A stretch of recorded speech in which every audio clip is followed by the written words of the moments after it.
Ça me fait plaisir d'être avec vous cet après-midi. Je sais que la journée a été longue, mais ce que j'ai entendu, c'était une journée extraordinaire. Comment pas être inspiré par ce qu'on vient d'entendre parler, M. Emery, puis toutes les avancées pour aider les patients. Je vais parler de maladies qui sont plus rares. Fibrose kystique, c'est pas une maladie fréquente. On entend beaucoup parler.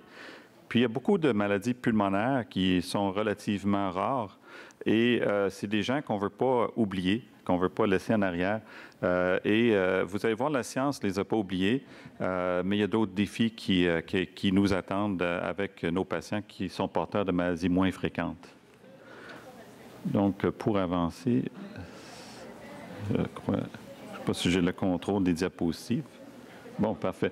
Mes conflits d'intérêts sont nommés ici. Là, je vois que je n'ai pas noté le conflit le plus important. Il y a une compagnie qui s'appelle Vertex qui fait des médicaments, mis en marché des médicaments pour la fibrose kystique.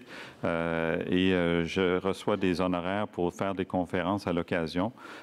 Et j'ai déjà été sur leur conseil consultatif en 2016. Donc, les objectifs cet après-midi, c'est de faire le point un peu sur les nouvelles thérapies ciblant le défaut fondamental de la fibrose kystique. Je veux utiliser ça comme un exemple de ce qui peut être une avancée inattendue et inespérée dans une maladie qu'on pensait qu'on n'aurait jamais de médicaments efficaces. Donc, je pense que c'est un bel exemple. On n'est pas rendu à destination encore, mais ça avance bien. Et ensuite, aussi prendre le temps de décrire les liens entre les mécanismes moléculaires et les thérapies des maladies pulmonaires rares et se familiariser avec certains traitements de ces maladies-là. Si je commence avec la fibrose kystique, c'est parmi les maladies qu'on peut appeler plus rares, c'est peut-être celle qui est le plus connue, qu'on entend le plus parler, et celle où on est peut-être le mieux structuré dans nos cliniques grâce à des subventions d'une fondation qui s'appelle Fibrose Kystique Québec ou Fibrose Kystique Canada, qui subventionne directement les cliniques à travers le Québec et le Canada. Donc, ils donnent de l'argent aux hôpitaux pour que les hôpitaux puissent payer des infirmières, des inhalothérapeutes, physiothérapeutes et qu'on puisse avoir des cliniques spécialisées. C'est une maladie qui touche environ 1000 personnes au Québec, mais cette maladie-là, elle a une incidence, une maladie génétique, héréditaire, autosomale récessive. Et il y a beaucoup de porteurs. Une personne sur 25 est porteur du gène défectueux et une sur 2500 qui va avoir la maladie. Une maladie qui affecte tous les tissus qui ont un épithélium qui sécrète du mucus. Alors, rapidement, on peut penser où est-ce qu'on peut avoir de la maladie? Bien, les sinus, les poumons, des bronches surtout, et ça va se manifester surtout par des infections puis des obstructions au niveau des voies respiratoires. Le test à la sueur est utilisé pour documenter, pour diagnostiquer la maladie. Ensuite, il y a une atteinte de plusieurs tissus digestifs qui sont recouverts d'un épithélium qui est mucosécrétant. Et le pancréas est particulièrement susceptible aux dommages causés par l'absence de la protéine qui protège contre la fibrose kystique. Donc, 85% des enfants naissent avec une insuffisance du pancréas exocrine et ont besoin de prendre des enzymes pour ne pas faire une malabsorption. Beaucoup de nos patients vont avoir aussi des problèmes avec le blocage intestinal parce qu'il n'y a pas assez d'eau dans l'intestin. Un tissu qui est extrêmement sensible au CFTR, c'est le vase déférent chez l'homme. Et on voit de plus en plus de patients, des hommes qui nous sont référés pour infertilité, puis qu'on a découvert par l'infertilité qu'ils avaient une fibrose kystique. Puis quand on les questionne, bien, ils ont des bronchites, des douleurs abdominales, puis sont souvent plus petits qu'ils devraient l'être.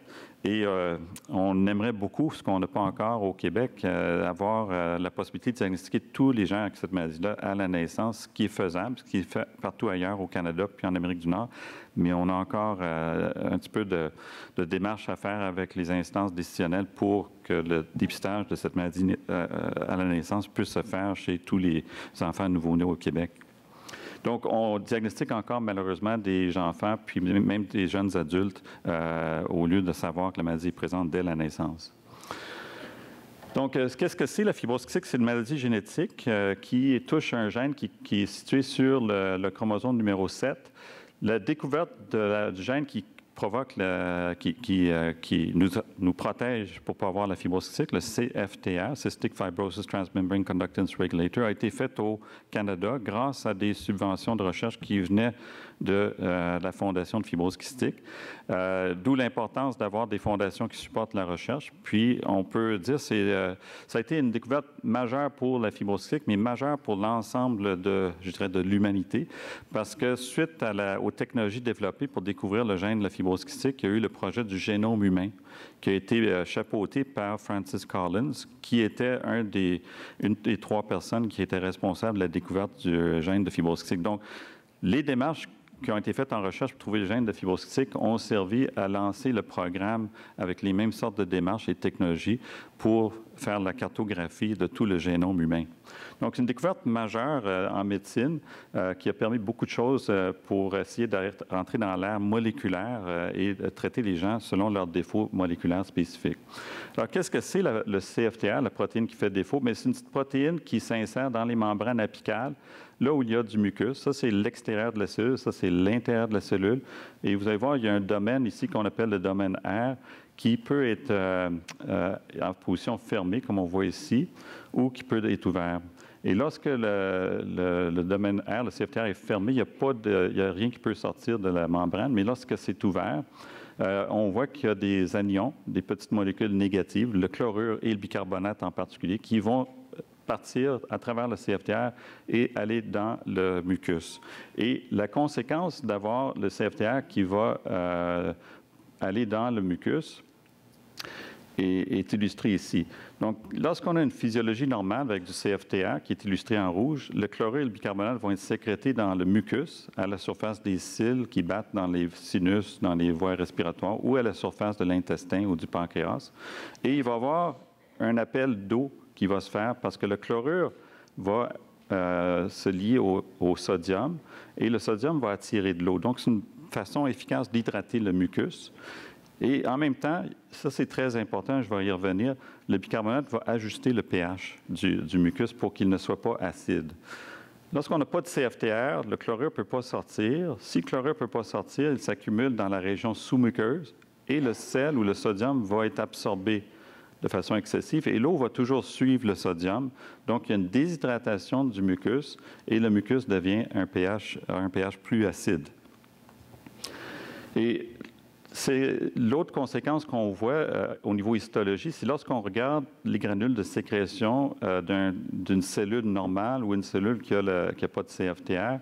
Ce qu'on voit, et je vais me concentrer ici sur la cellule fibrose kystique, ce qu'on voit, c'est une accumulation des granules de mucus dans la cellule et qui n'arrivent pas à sortir de façon à se déployer et de faire une belle couche mince à la surface. Donc, les granules vont avoir tendance à s'agglomérer et le mucus va déjà être extrêmement épaissi dans les cellules dans les cellules muqueuses, même avant que le mucus soit sécrété. Et c'est la même chose dans les glandes sous-muqueuses. Ce qui fait qu'au lieu d'avoir la glande qui va se vider, comme on voit ici, après la métacholine ici ou l'acétylcholine, on va avoir une accumulation des granules qui vont se coller ensemble et finalement, ça va faire un aplatissement des cils lorsque tout ça va sortir et de façon très visqueuse. Avec la découverte du gène, les gens ont pu développer des modèles animaux de cette maladie-là qui n'existent pas naturellement dans le royaume animal, sauf chez l'humain, parce que les animaux décèdent avant de pouvoir avoir des complications de la maladie. Donc, c'est un gène qui est essentiel à la vie chez tous les animaux. Il y a un modèle qui a été développé chez le cochon, qui, lorsqu'il naît, il est obligé d'être soigné aux soins intensifs pour le faire survivre parce qu'il y a des obstructions intestinales et tout ça. Donc, ils réussissent à avoir les porcelets qui passent les premiers jours puis qui vivent par la suite sur une médication. Et c'est un modèle qui a été très utile parce que maintenant, on peut voir qu'est-ce qui arrive exactement au niveau du mucus quand on n'a pas de CFTR. Et on voit ici les cellules bronchiques. Ça, c'est une cellule glandulaire, comme je vous en parlais tantôt. Et on voit les granules de mucus qui sont pris ici. Et vous pouvez voir des couches de couleurs différentes ici. Et chaque couche de mucus, vous pouvez la retracer à l'ouverture d'une glande ou d'une cellule. Et ces couches-là sont empaquetées une par-dessus l'autre et écrasent complètement les cils. Donc, il n'y a pas de clairance, le mucus ne peut pas bouger. Et c'est une illustration que je trouve merveilleuse parce qu'on peut comprendre tout de suite qu'il y a un gros problème de libération du mucus. Puis les patients ont vraiment besoin de faire de la physiothérapie pour libérer leur mucus, mais ils ont besoin de beaucoup plus que de physiothérapie. Ils ont besoin de réhydrater et normaliser ce mucus-là.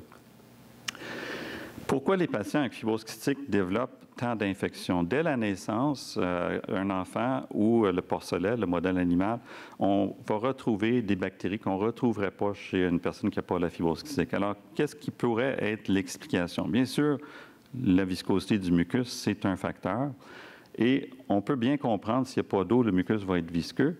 Mais l'autre chose qui a été démontrée clairement par des études ici par le groupe d'Iowa, Dr. Tang, c'est que si vous baissez le pH du mucus tel qu'il est à la surface du épithélial en fibrose kystique, la viscosité qui est illustrée ici par l'équation compliquée ici va nettement augmenter selon le pH. Donc, un pH plus acide est suffisant pour polymériser les protéines de mucine et les rendre collantes, comme si c'était du ciment.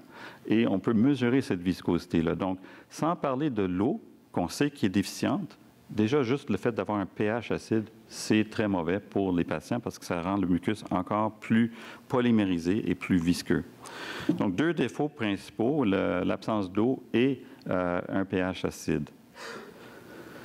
Et une chose très intéressante, c'est qu'une fois que le gène a été découvert, c'était possible aussi de regarder dans différentes espèces animales. Puis l'espoir était toujours de faire un modèle chez la souris, parce que la souris est facile de manipuler dans un laboratoire.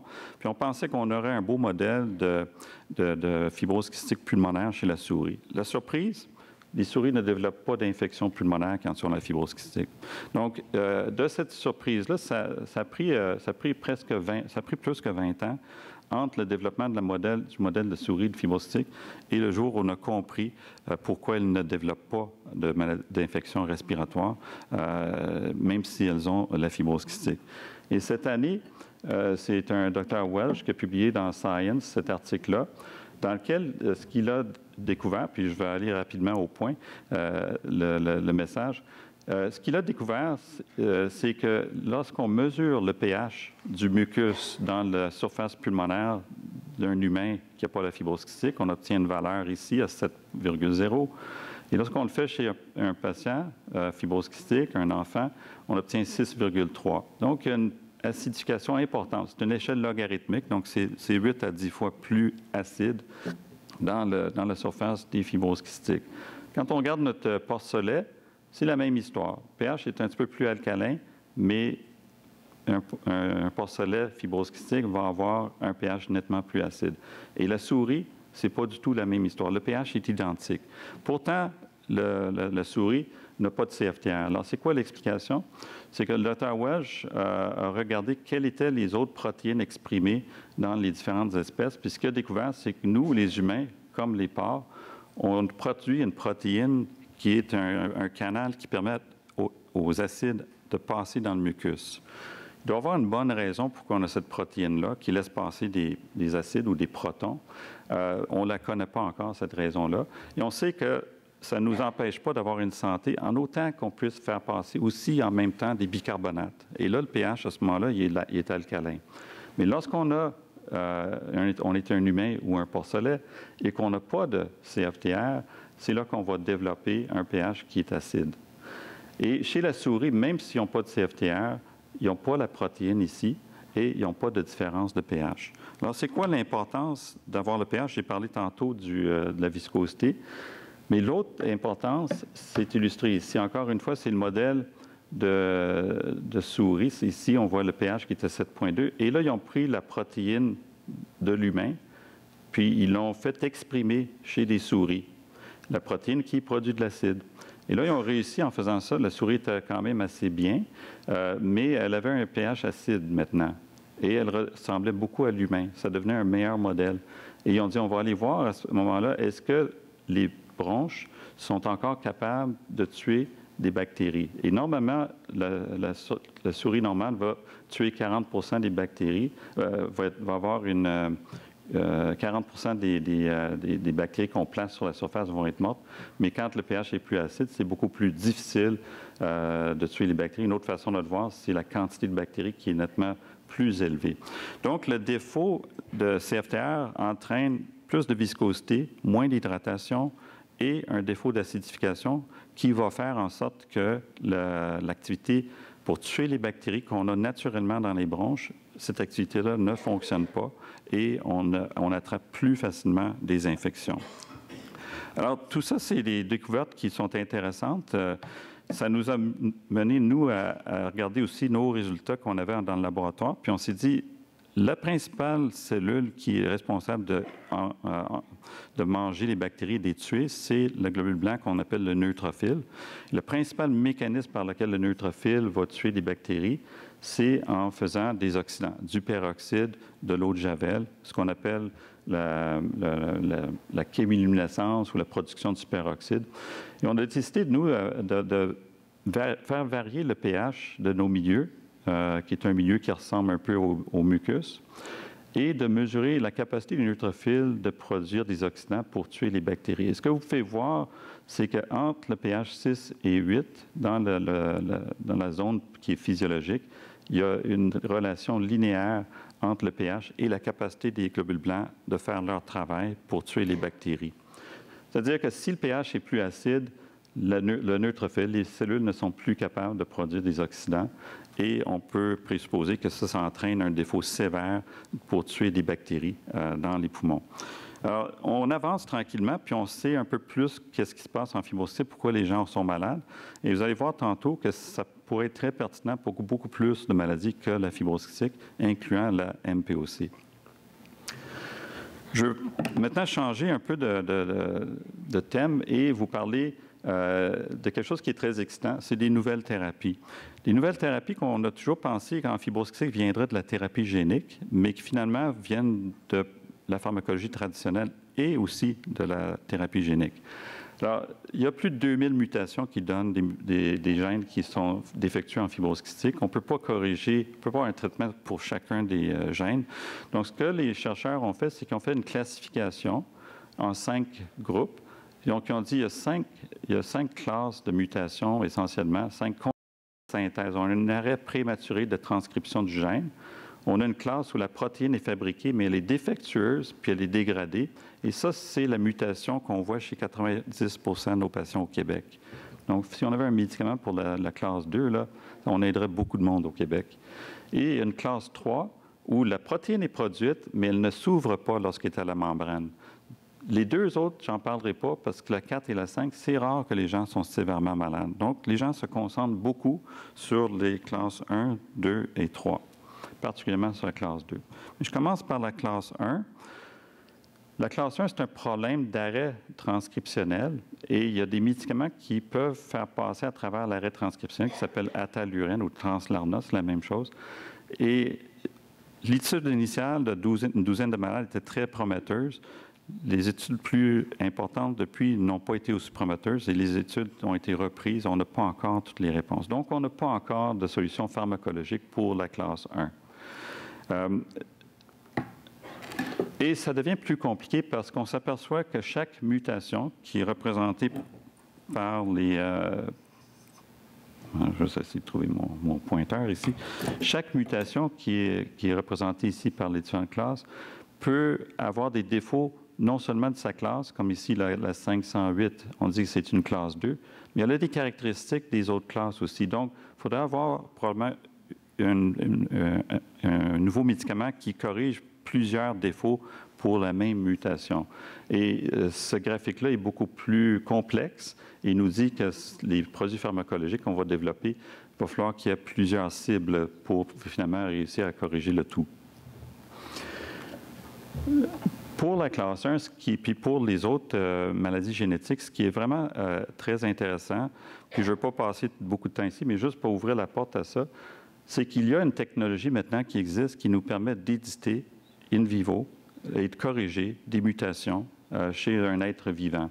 Il y a différentes techniques qui existent. Ça, c'en est une, qui est une réparation de l'ARN. En anglais, on appelle ça gene editing. Donc, ils vont faire l'édition ou la réparation spécifique d'une mutation sur l'ARN. Et je vous passe les détails de cette technique-là, mais essentiellement, c'est une capsule de virus qui va amener un matériel génétique dans la cellule.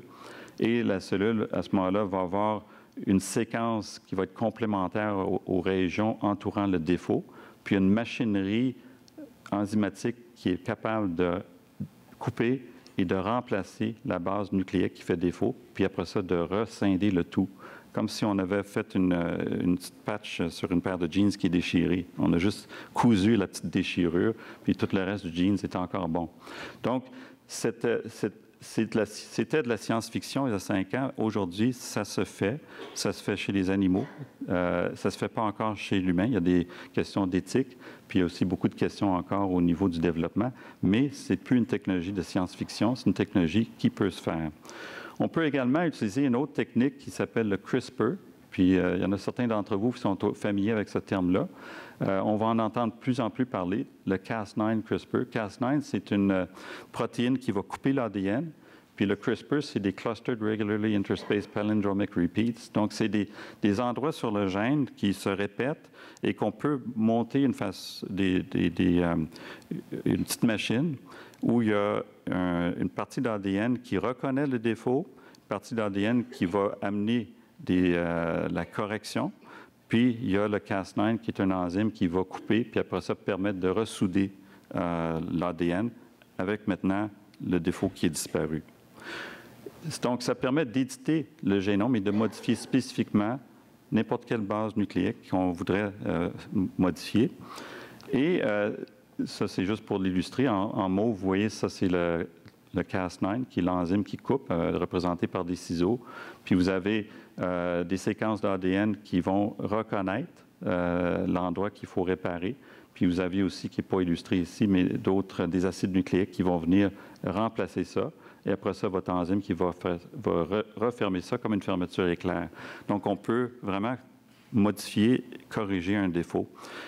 Et c'est quelque chose qui probablement va voir le jour en médecine d'ici les 5 à 10 prochaines années, qui est déjà quelque chose qui est faisable en laboratoire.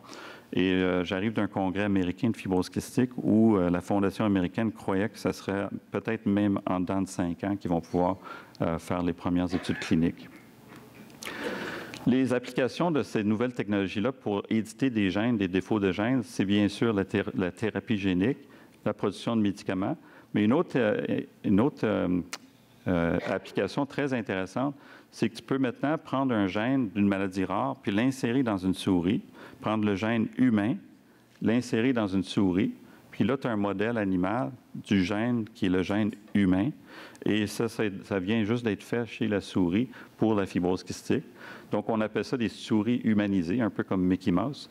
Ce que les gens ont fait, c'est qu'ils ont éteint l'expression du CFTR de la souris, puis ils l'ont remplacé par le CFTR humain. Puis là, ils peuvent mettre n'importe quelle mutation des 2000 mutations qu'on voit chez les humains. Puis après ça, tester des molécules ou des approches pharmacologiques ou génétiques spécifiquement aux mutations de l'humain, mais ils peuvent le tester dans un modèle de souris.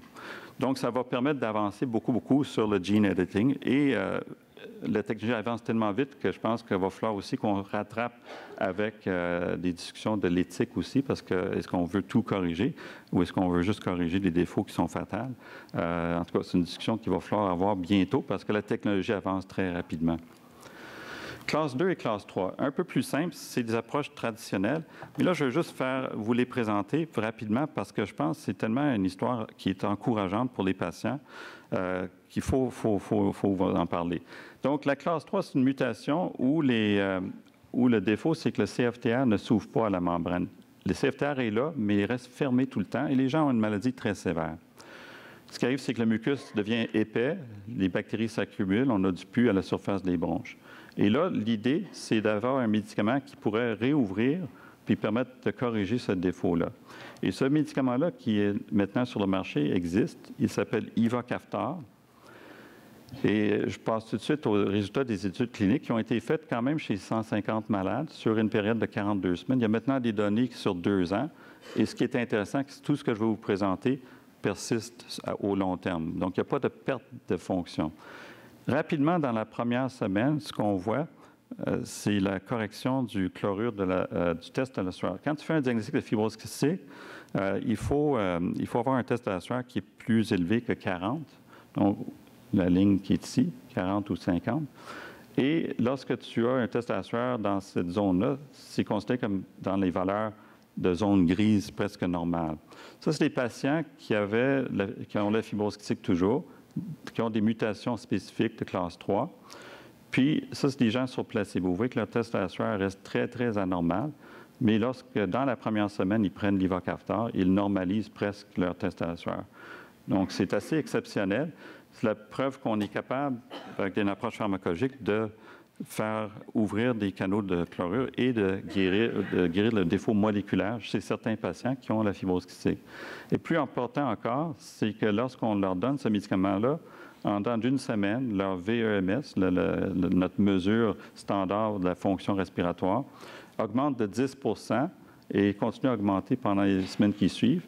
Et 2 ans plus tard, sont toujours à 10-12 de différence par rapport au groupe placebo. Et l'autre chose, c'est que le groupe placebo avait une tendance à diminuer avec le temps, ce qu'on ne retrouvait pas ici. Et ça se maintient. Et ils ont aussi gagné 4 kg de poids en dans 2 semaines. Donc, une grosse amélioration de tous les paramètres qui font que ces patients-là, aujourd'hui, même s'ils ont encore la fibrose cystique, on ne les reconnaît plus parce qu'ils sont en train de... On a des données qui nous disent qu'ils n'ont plus d'inflammation, puis des bactéries comme le pseudomonas sont en train de disparaître de leur culture. Donc, c'est la preuve que le CFTR était en défaut et la preuve qu'on peut, avec certaines, à l'occasion, avoir des médicaments qui font une très grande différence. Heureusement, l'ivocaftor, qui est sur le marché maintenant, est remboursé patient d'exception, mais on a accès, puis aussi les compagnies d'assurance le remboursent. L'autre mutation, c'est la delta F508. C'est une mutation qui fait que la protéine est mal pliée, puis elle va être dégradée dans le protéosome. Donc, elle ne se rend jamais à la membrane. Et là, il y a des découvertes qui ont été faites par la même compagnie où, avec le lumocaftor, ils sont capables d'amener la protéine jusqu'à la membrane, mais elle est fermée. Sauf que la compagnie avait déjà toutes les études sur l'ivocaftor, donc ils ont eu l'idée d'ajouter le ivocaftor et ouvrir la protéine. Et là, ce qu'ils ont vu, c'est qu'avec un mélange des deux protéines, des deux drogues, des deux médicaments, ils sont capables d'amener la protéine CFTR à la membrane et de la faire ouvrir. Là, la grande question, c'est est-ce que si on donne ça aux patients, on va voir des effets chez les patients qui ont la classe 2, qui est la mutation la plus fréquente? Et la réponse est illustrée ici. Ce qu'on voit, c'est 2 groupes. Groupe à faible dose, 600 mg par jour, et groupe à plus forte dose, 400 mg 2 fois par jour de lumocaftor avec l'ivocaftor et le groupe placebo. Puis ce qu'on voit ici, c'est les différences du VMS. Beaucoup moins spectaculaire, une différence de 3, peut-être 3,5 qui se maintient à long terme comparé au placebo. Mais c'est un peu décevant, mais en même temps, il y a une différence significative et c'est une différence que les patients ressentent. Ils sentent une amélioration, ils nous le disent, mais sont pas aussi bien que ceux qui ont l'ivocaftor pour les classes 3. L'autre chose très intéressante, c'est que le nombre de fois que ces patients-là ont besoin de rentrer à l'hôpital pour des antibiotiques intraveineuses diminue. Dans le groupe de pleine dose, ça diminuait de 60 %. Donc, ça, c'est quand même significatif. Plus de la moitié moins d'hospitalisation ou de traitement antibiotique à domicile. Donc, la moitié moins de traitement antibiotique à domicile. Donc, bien que l'amélioration du VMS soit modeste, il y a quand même des améliorations cliniques qui sont significatives. De rentrer la moitié moins souvent à l'hôpital, puis de se sentir un peu mieux, c'est quand même intéressant pour les patients. La comparaison des deux est illustrée ici. Je ne passais pas à travers parce que je viens de tout vous dire ça, mais on voit que pour corriger, ça prend 2 mutations delta F508 pour avoir l'effet. Donc, ça ne marche pas chez les hétérozygotes. C'est environ 50 % de nos malades et ça, c'est environ 7 % de nos malades. Donc, on a 2 possibilités maintenant pour traiter les malades, beaucoup plus efficaces ici que là. Vous voyez les différences dans les variations du VMS. Mais je vous attire votre attention sur la ligne d'en bas, et c'est un problème majeur, c'est l'accès aux médicaments. Les prix sont extraordinaires, 300 000 $ par année par patient pour le Ivocaftor et 250 000 $ par année par patient pour le Orkambi. Et le problème qu'on rencontre, c'est qu'il y a beaucoup plus de patients avec cette mutation-là, donc l'accès aux médicaments devient une forte limitation. Les études se poursuivent et il va y avoir une deuxième génération qui semble plus prometteuse encore. Et on espère que quand les médicaments vont être plus efficaces, que l'arrivée sur le marché de d'autres médicaments va baisser les prix, mais on ne sait pas encore. Il y a beaucoup d'inquiétudes par rapport à l'accès aux nouveaux médicaments, beaucoup d'excitation au niveau scientifique, mais en même temps, on doit essayer de voir comment on peut travailler ensemble avec les compagnies puis avec les organismes qui payent les médicaments pour que ce soit accessible à nos patients. Certaines considérations au niveau des effets secondaires, je vais passer rapidement. Et juste pour vous dire qu'il y a de plus en plus de nouvelles thérapies en fibrose kystique, c'est un peu comme être devant des petits gâteaux. Le choix s'en vient intéressant. Donc, il y a de plus en plus de choix. Ils sont tous plus attirants que les uns que les autres, puis il va en avoir d'autres. Il y a des effets adverses, mais on peut gérer ça. Mais tous ont un prix, puis généralement, c'est un prix qui est cher. Donc, ça, il va falloir qu'on adresse ça. Je vais terminer en parlant rapidement de quelques maladies pulmonaires rares. Pourquoi je fais ça? C'est parce que, comme j'ai profité du titre de ce livre-là pour vous dire pourquoi, ça s'appelle Molecular Basis, les bases moléculaires des maladies respiratoires. Puis ici, vous voyez ce que l'on peut apprendre des maladies pulmonaires rares. Et je pense qu'on peut apprendre beaucoup de choses en étudiant des maladies rares qui vont s'appliquer aux maladies fréquentes. Et si c'est un sujet qui vous intéresse, ça, c'est un livre qui est disponible, qui commence à dater, c'est 2010. Mais il y a quelque chose de plus récent aussi dans Clinics in Chest Medicine sur les maladies rares pulmonaires qui est très bien fait en 2016. Je pourrais vous donner la référence si vous voulez la voir. Vous avez juste à m'envoyer un courrier électronique. Donc, je vais faire juste des diapositives sur quelques maladies rares pour vous donner les causes et les traitements. Et ça va me faire plaisir de répondre à des questions dans la période de questions. Mais je fais comme une diapositive par maladie rare. Donc, la bronchite plastique, ça, c'est une maladie qu'on voit à l'occasion où il y a des moules bronchiques qui sont crachés par le malade. Et quand vous regardez en microscopie électronique, ce que vous voyez, c'est beaucoup de mucine et d'ADN avec la fibrine qui est tout pris d'un pain. Et le patient fait une maladie obstructive très, très encombrante et très difficile pour le patient. La cause principale, c'est des cardiopathies congénitales avec une physiologie, une chirurgie de Fontan. Donc, c'est une conséquence d'une chirurgie pour corriger le défaut. Et il peut y avoir des anomalies lymphatiques, mais il peut aussi avoir des formes idiopathiques ou associées à différentes maladies. Traitement. Il peut y avoir des chirurgies lymphatiques, mais c'est surtout la physiothérapie, puis des produits qu'on peut inhaler pour diluer le mucus. J'en parle un peu parce que ce n'est pas une entité qu'on voit souvent, mais on en a probablement tous vu comme pneumologue, une ou deux, et c'est vraiment quelque chose qui n'est pas facile à soigner. Puis il n'y a pas de médicaments, malheureusement, pour ça. Donc, c'est une maladie rare qui a encore besoin d'investigation. Protéinose alvéolaire. Ça, c'est un exemple d'une maladie rare où la recherche a permis de découvrir la raison et de faire, à partir des mécanismes, de faire des traitements nouveaux. Donc, c'est une maladie qui est associée à une production d'anticorps contre un facteur qui s'appelle le GM-CSF.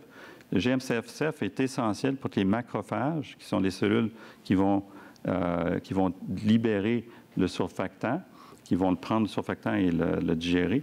C'est essentiel pour que les macrophages puissent reconnaître et manger le surfactant. Quand tu n'as pas de GM-CSF parce que c'est des anticorps que ton corps produit contre le GM-CSF, tes macrophages arrêtent de manger le surfactant et le surfactant s'accumule. C'est ce qu'on voit, le matériel rose à l'intérieur des alvéoles. Et vous remarquerez que les alvéoles sont parfaitement normales. Il n'y a pas d'inflammation, il n'y a pas de fibrose. Donc, c'est une maladie purement d'accumulation de surfactant dans les alvéoles. Et ça peut aussi être causé par le lymphome, mais une fois que ça avait été découvert, bien, il y a des traitements qui ont été améliorés. Traitement, encore aujourd'hui, le standard, c'est le lavage pulmonaire en salle d'opération. Mais à partir de ces données-là en recherche, Il y a deux autres options thérapeutiques qui sont ouvertes. Une, c'est l'aérosolisation ou l'injection sous-cutanée de GM-CSF pour essayer d'en avoir plus que la quantité d'anticorps. Et ça fonctionne bien. Et l'autre, c'est un monoclonal, une approche, c'est-à-dire pour inhiber les lymphocytes B, le rituximab ou les rituxans, qu'on utilise pour traiter le lymphome, qui est aussi efficace pour diminuer le surfactant. Donc, il y a plusieurs options thérapeutiques maintenant, alors qu'il y a 10 ans, il y avait très peu d'options pour cette maladie-là. Une catégorie de maladies rares qui est de plus en plus étudiée, c'est des maladies kystiques du poumon, qu'on peut associer des fois à une classe de maladies qui s'appelle les phacomatoses. C'est des maladies où il y a toujours des taches cutanées, des fois des atteintes cérébrales, puis des défauts avec des protéines qui ont des fonctions semblables. Et là, je vais les nommer, puis vous allez les reconnaître. La neurofibromatose de von Recklinghausen, la sclérose tubereuse de Bourneville. Ça, vous ne reconnaîtrez peut-être pas ça, c'est plutôt rare, le Birdhog du B. Et ensuite, il y a d'autres maladies, le Weber rendu Osler et le syndrome de Marfan. Donc, mais ces trois premières-là sont des maladies phacomatoses qui donnent des maladies kystiques. Les deux dernières sont des maladies qui sont parfois classifiées dans les phacomatoses, mais qui ne donnent pas des maladies kystiques. Dans les maladies kystiques, chacune ici code pour une protéine qui a été découverte suite à la découverte du gène. Et on a découvert quelles sont ces protéines-là. Et ça a permis aux chercheurs d'identifier exactement où fonctionnait chacune de ces protéines-là. Donc, la tubérine fonctionne pour inhiber le mTOR, qui est un facteur de croissance pour les cellules vasculaires et pour les cellules lymphatiques.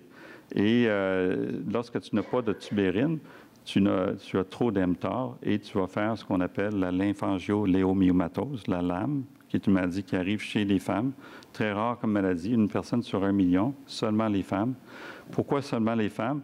Je ne l'ai pas illustré ici, mais les estrogènes, les récepteurs d'estrogènes vont multiplier l'effet nocif du TOR C1 et on n'aura pas cet effet multiplicateur-là avec les hormones mâles.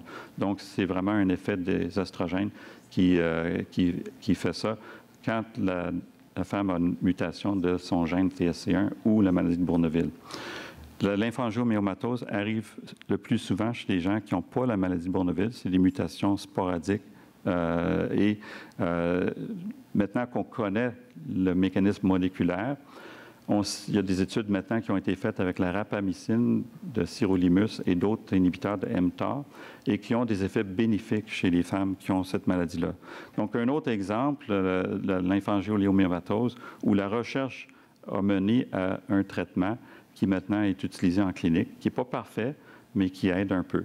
Et là, il y a une petite affaire, vous allez reconnaître la metformine, qui n'a pas été étudiée beaucoup, mais qui est étudiée en diabète, mais qui pourra influencer aussi cette voie de signalisation-là.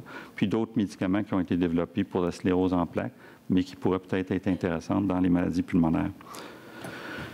Fait que donc, les maladies kystiques, qu'est-ce que ça ressemble à quoi? Ça c'est une image d'une patiente qui aurait une lymphangioléomyomatose, donc des maladies avec des kystes partout dans le poumon.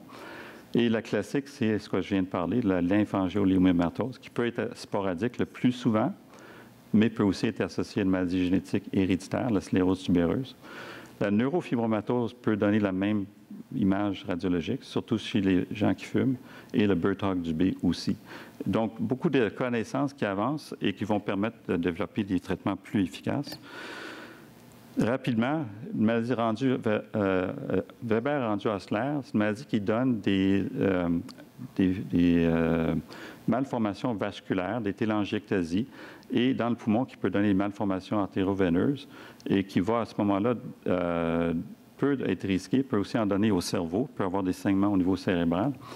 Et ces manifestations-là, digestives, pulmonaires, cérébrales, puis toutes les connaissances qui sont nouvelles sur les mécanismes qu'on a maintenant, je ne rentre pas dans les détails, mais qu'on a développés, font en sorte que maintenant, il y a des cliniques spécialisées pour ces maladies-là, dont une qui est ici à Montréal. Et je pense que c'est important qu'on reconnaisse comme clinicien cette entité-là, puis qu'on ait le réflexe de référer aux cliniques spécialisées qui, eux, ont beaucoup de choses que je n'ai pas le temps de vous dire, mais qui pourraient aider ces patientes-là, ces patients-là. Ça, c'est une maladie que vous connaissez depuis longtemps. C'est une observation faite en 1963 chez c'est une électrophorèse de protéines qui avait été faite par Laurel Erickson. Puis on voit que les personnes en santé, il y avait un petit pic ici, puis il y avait des patients qui décédaient avant l'âge de 50 ans dans leur groupe, puis qui n'avaient pas le pic ici. Puis le petit pic de protéines-là, qu'est-ce que c'était? Mais c'était de l'alpha-1 antitrypsine qui sort juste ici. Alors, ils ont pu démontrer à partir de cette observation-là qu'une déficience héréditaire dans l'alpha-antitrypsine va mener à un emphysème précoce, particulièrement chez les gens qui fument. Et on voit ici une image d'un poumon normal à gauche, et vous voyez l'image ici avec l'emphysème qui est assez dévastatrice. Et cette observation-là a mené à la production d'alpha-antitrypsine, pas recombinante, mais par la purification de produits sanguins. Et il y a sur le marché maintenant de l'alpha-antitrypsine sous forme de protéines qu'on peut injecter et infuser chez les patients avec la déficience en alpha-antitrypsine. Mais avant de penser à ce traitement-là, on doit reconnaître la maladie. C'est très important d'y penser, faire un dosage quand on a un jeune patient qui a de l'emphysème. Et on doit commencer par faire cesser de fumer, traiter optimalement la MPOC et les exacerbations, utiliser les vaccins, la réadaptation de l'oxygène aux besoins. Mais les études initiales n'ont pas démontré de bénéfice parce que le médicament a été approuvé avant qu'on ait des études de phase 3. À l'époque, ça se faisait. Aujourd'hui, ça ne se passerait peut-être plus. Mais il y a beaucoup de données maintenant rétrospectives des phases 4 et c'est clair qu'on peut diminuer la mortalité en choisissant les gens chez qui on va faire une infusion hebdomadaire d'alpha-antitrypsine, particulièrement chez les gens qui ont des atteintes avec le VMS diminué. Mais ce n'est pas un médicament qui est nécessairement indiqué chez tous les patients. Par contre, on devrait tous être conscients que cette entité-là existe et qu'il y a un traitement qui existe aussi qui peut aider à ralentir la progression. La dyskinésie ciliaire, ça c'est intéressant parce que c'est une maladie qu'on voit à l'occasion, beaucoup plus fréquent que ce qu'on voit. On en manque beaucoup. C'est quoi? C'est une maladie où il y a une absence d'un enzyme qui s'appelle ATPase. Le bras de dynéine qui est ici est absent. Et là, il y a deux conséquences souvent. Une des conséquences qu'on ne voit pas souvent, c'est que les organes peuvent être distribués aléatoirement à gauche ou à droite. Ici, c'est une photographie avec le cœur du côté droit, le foie du côté gauche. Mais tous ces patients-là, même s'ils n'ont pas d'inversion du cœur, ont le risque d'avoir des cils qui ne dégagent pas le mucus. Ils vont développer des infections chroniques, des bronchiectasies. Donc, est-ce que c'est une maladie qu'on peut traiter? La réponse, c'est pour l'instant, on n'a pas de façon de corriger le défaut génétique, mais certainement reconnaître la maladie et de faire des traitements de support, ça va aider beaucoup. Les maladies rares, ça va nous informer sur les maladies plus fréquentes. Déjà, je prends un exemple ici. Ça, c'est une protéine surfactant qui fait défaut. La protéine surfactant, celle-ci s'appelle SPC, Surfactant Protein C. Et ce que vous voyez en bleu, c'est une cellule de type 2, donc la cellule pneumocyte de type 2. Et ici, c'est dans le réticulum endoplasmique, la lumière du réticulum endoplasmique.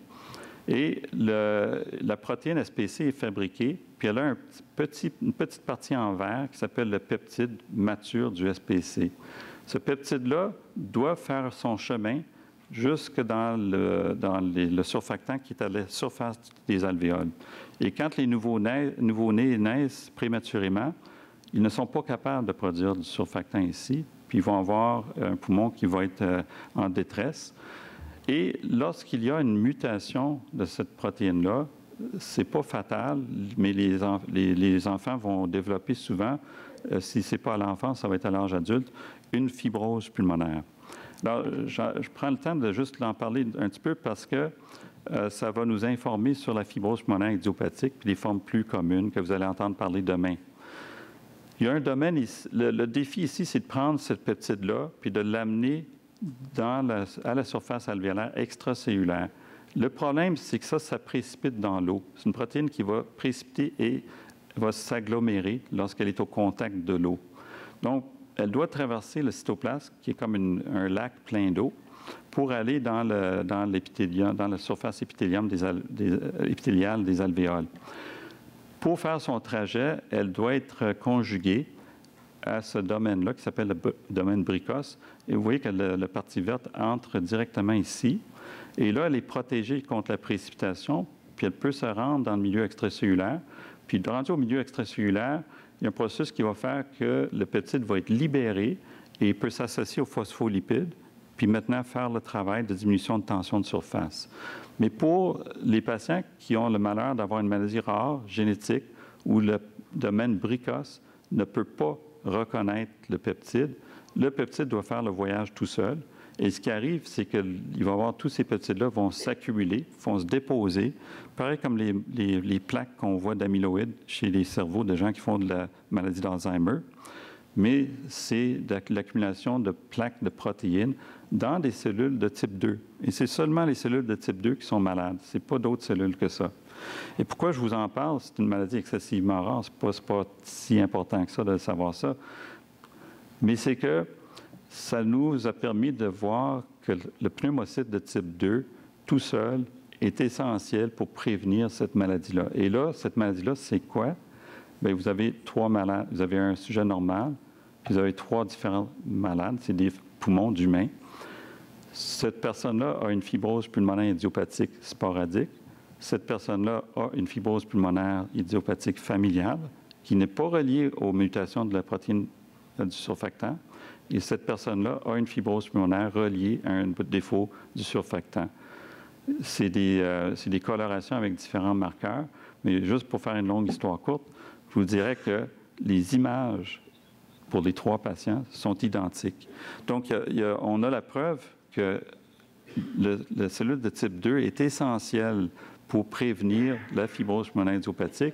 Et maintenant, beaucoup de notre attention en fibrose pulmonaire idiopathique est tournée vers l'épithélium et essayer de trouver pourquoi l'épithélium pourrait être endommagé dans la fibrose pulmonaire. Et vous allez entendre un peu plus parler demain, mais juste sans vendre le scoop là, tout de suite, mais il y a un défaut chez les gens qui font une fibrose pulmonaire qui fait que l'épithélium a de la difficulté à avoir de l'oxygène parce qu'il y a une couche de mucus qui s'accumule puis qui étouffe les cellules épithéliales, dont les cellules de type 2. Donc, d'une maladie rare, on a maintenant des indices sur une maladie pas très fréquente, la fibrose pulmonaire, mais quand même assez fréquente et qui vont nous permettre d'avancer et peut-être un jour avoir des médicaments qui sont plus efficaces. Je termine en revenant à la fibrose kystique. Et je vous disais au début que la fibrose kystique, ça me passionne. Je suis un clinicien qui s'occupe beaucoup de patients avec fibrose kystique, mais je suis conscient que ce n'est pas une maladie qui court les rues. C'est pas tout le monde. Il y a plus de maladies pulmonaires obstructives chroniques. Mais les données qu'on a apprises avec la fibrose kystique sont pertinentes aux maladies pulmonaires obstructives chroniques. Et il y a une dizaine d'années, on avait publié cet article-là dans lequel on avait pris des jeunes personnes en santé chez qui leur gène de CFTR avait été cloné, puis on savait qu'il était normal, il n'y avait pas de mutation. Ça avait été fait en collaboration avec l'équipe de Peter Dury à Toronto. Et on avait eu des volontaires qui avaient accepté de se faire mesurer la fonction du CFTR, parce que tu en as dans le nez, et on peut mesurer la fonction du CFTR dans le nez en plaçant une sonde. On peut mesurer le transport du chlorure puis du bicarbonate. Alors ici, c'est une mesure de la fonction du CFTR chez des patients. Ça s'appelle la mesure de la différence de potentiel transmembranaire ou transépithélial mesurée dans le nez. Et je vais vous prendre une personne qui ne fume pas et qui n'a pas la fibrose kystique. C'est la barre noire ici, pleine. On a une différence de potentiel dans le nez. Si on bloque l'absorption du sodium avec une infusion de quelques gouttes d'amyloride, à ce moment-là, la différence de potentiel va diminuer. Puis là, si on retire le chlorure, ça c'est ici le tampon, on change le tampon pour avoir un tampon qui ne contient pas de chlorure. Le CFTR n'aime pas ça de ne pas avoir du chlorure. Il va s'activer, il va s'ouvrir, puis il va sécréter du chlorure dans le mucus. Et si vous ajoutez de l'adrénaline, vous allez avoir encore une plus forte sécrétion. Donc ça, c'est un profil d'une personne qui n'a aucun défaut du CFTR, n'a pas de fibrose kystique.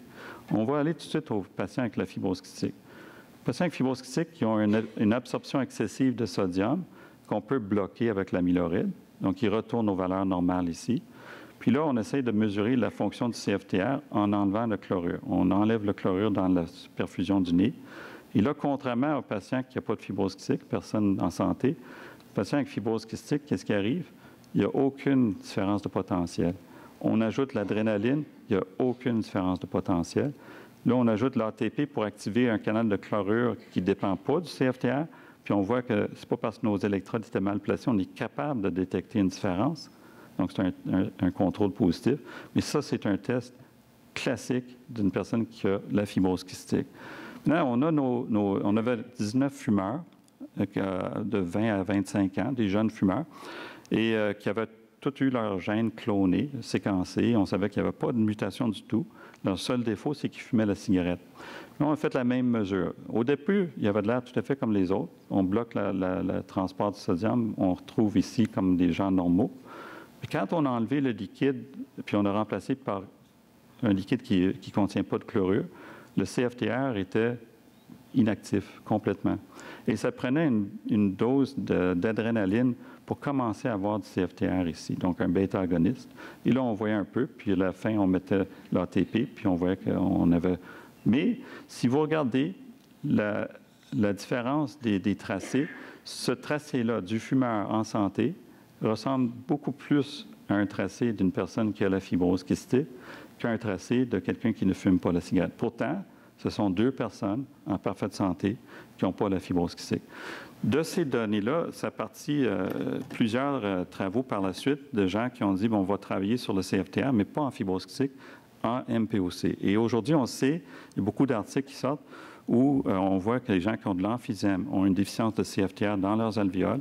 Les gens qui ont une bronchite chronique tabagique ont une absence de CFTR. Puis, il commence à avoir des publications où tu es capable d'avoir des médicaments qui vont redonner un petit peu d'activité au CFTR chez les fumeurs. Et même les gens qui arrêtent de fumer, ils vont récupérer s'ils arrêtent de fumer assez tôt dans leur cours de vie. Mais s'ils arrêtent de fumer une fois qu'ils ont la maladie avancée, dans un stade 4 de Gold, le CFTR ne récupère plus.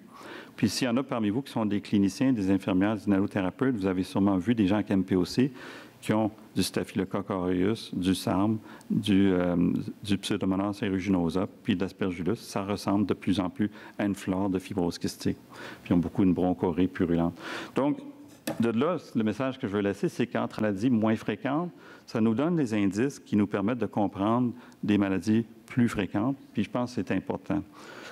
En guise de conclusion, je vous dirais, les connaissances scientifiques des mécanismes des maladies pulmonaires rares avancent très rapidement.